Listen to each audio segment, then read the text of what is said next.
3.9 میلیارد سال پیش.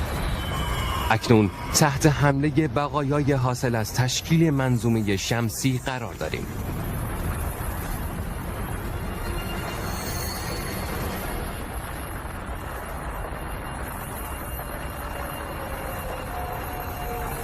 به این کریستال های عجیب داخل شهاب‌باره ها دقت کنید. ظاهری شبیه به نمک دارند.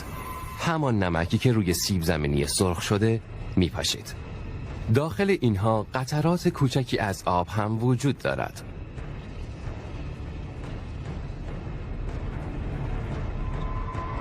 به نظر میرسد این موشک های مرگبار حامل عنصر کلیدی پیدایش حیات روی زمین باشند.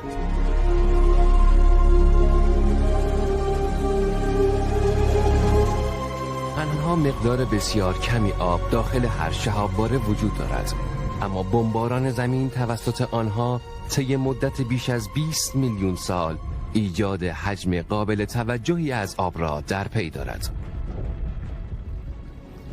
ما بعدها از همین آب به عنوان نوشیدنی استفاده خواهیم کرد. هر برکه، هر گودال و هر قطره از آب موجود در همه اقیانوس‌ها میلیاردها سال قدمت دارد و ممکن است میلیون‌ها کیلومتر مسیر را داخل یک شهاب‌باره برای رسیدن به ما طی کرده باشد.